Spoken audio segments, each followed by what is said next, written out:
Umoja had always been a very peaceful village that other neighboring villages envied. For generations, Umoja had thrived, nestled between the towering baobab trees and the shimmering Okamvago Delta. But lately, a shadow had fallen, a darkness born of fear and whispered rumors. It began softly. It started with Chief Ihanyi's 7 goats that got missing. He had to send out some of his boys to go and look for his goats. They searched all over the village, but still didn't see the goats. They knew they couldn't return to Chief Ihanyi without providing any of the goats, so they had to summon courage and go to the edge of the forbidden forest in search of the goats. They spread themselves as they searched around the edge of the forbidden forest. They were searching when one of the boys exclaimed, Ewo, come and see. Kanka exclaimed in their language. The other searchers came out and saw the 7 goats that were massacred and laid on the floor.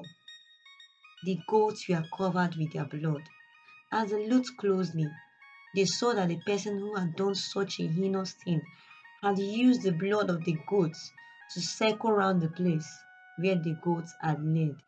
It was then they knew that this was not ordinary. The boys ran back to Chief Ihani and explained everything they saw to him. Chief Ihani didn't believe. He told them to be cowards that couldn't find his goats for him, so they decided to cook up a story. He told them to come and show him where the goats were massacred. He wanted to see it with his own eyes, as he didn't believe them.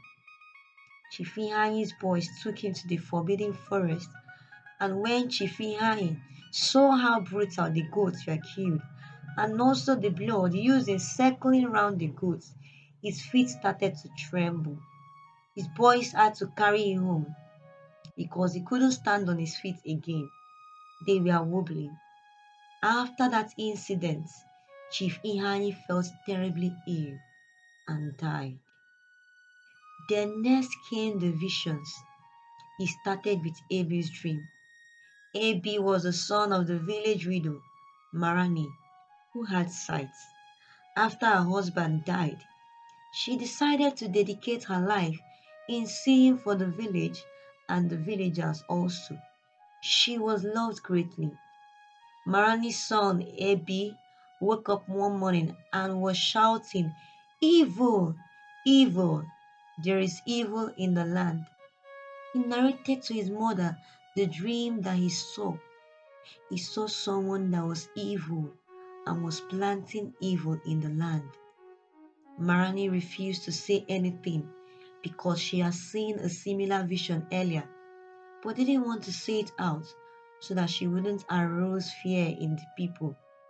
But after Abi's dream, many other villagers started seeing dreams of impending danger and evil coming to the people. These dreams brought them out early in the morning, crying and discussing among themselves in fear of what has come upon the land.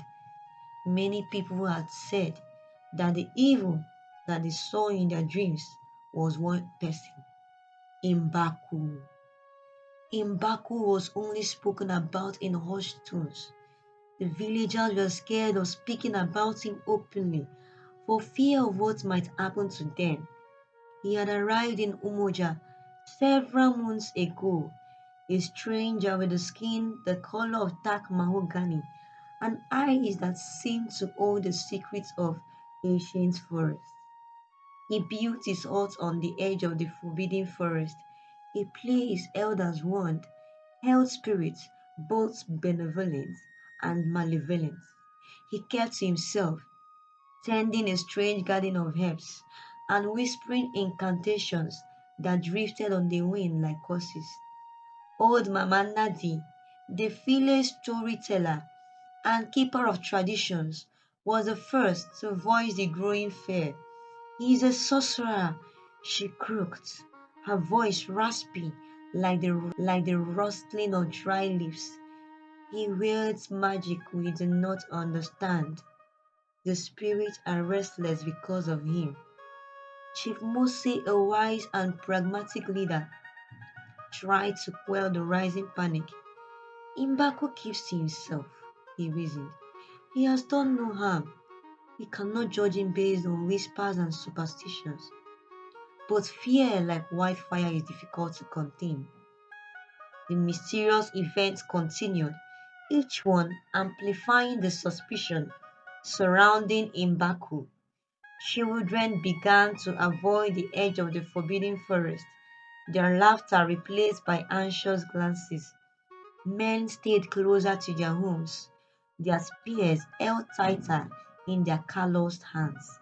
Even the dogs, usually boisterous and playful, whined nervously whenever the wind carried the scent of Imbaku's strange herbs. The turning point came with the sickness. A strange fever swept through Umoja, leaving its victims weak and delirious. Traditional remedies proved ineffective, and the village healer, Baba Zola, wrung his hands in despair. This is Imbaku's doing, Mama Nadi declared, her eyes blazing with conviction.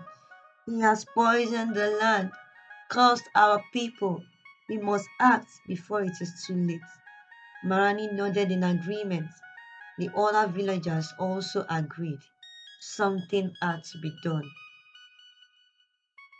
Driven by fear and desperation, a group of young warriors, led by the ambitious and headstrong Kojo, approached Chief Mosi.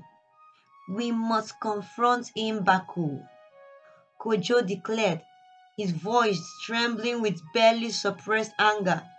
He is responsible for the sickness. We must force him to break the curse. If Mosi, torn between his duty to protect his people and his belief in justice, hesitated. Violence is never the answer, he cautioned. We must speak to him, reason with him. Perhaps he can help us find a cure. But Kojo and his warriors were impatient. They had seen their loved ones suffer, their village crumble under the weight of fear. They believed that Imbaku, with his strange magic and secluded existence, was the root of their troubles. Ignoring Chief Moses' pleas, they stormed toward the edge of the forbidden forest, weapons raised, their faces grim. The sun beat down mercilessly, casting long distorted shadows that danced ahead of them like harbingers of doom. They found Imbaku in his garden, tending his strange herbs. He was a tall, imposing figure, his face etched with deep lines that spoke of ancient wisdom and untold suffering.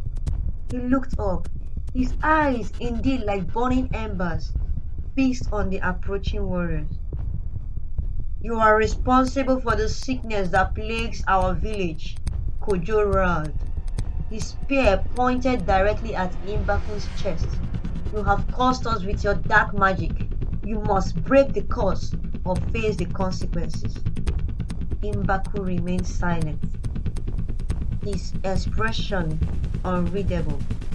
He slowly rose to his feet, his eyes sweeping over the angry faces of the warriors. I have done nothing to harm your village, he said, his voice deep and resonant, like the rumble of distant thunder.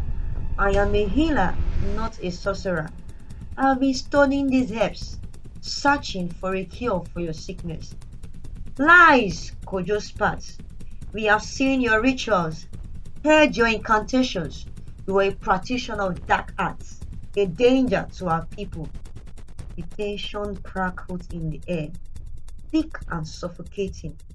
Just as Kojo lunged forward, spear raised to strike, Chief Mosi arrived, his face etched with anguish. Stop! He cried, stepping between Kojo and Imbaku. This is madness. We cannot resort to violence. We must listen to what Mbaku has to say. Chief Mosi, his voice firm but pleading, addressed Mbaku. The people of Umoja are afraid, he said. They see your ways as strange and unfamiliar. They believe you are responsible for their suffering. Can you offer them proof of your innocence? Mbaku sighed, a sound heavy with weariness. He looked at the faces of the villagers gathered around him, their eyes filled with fear and mistrust. Very well, he said. I will show you the truth.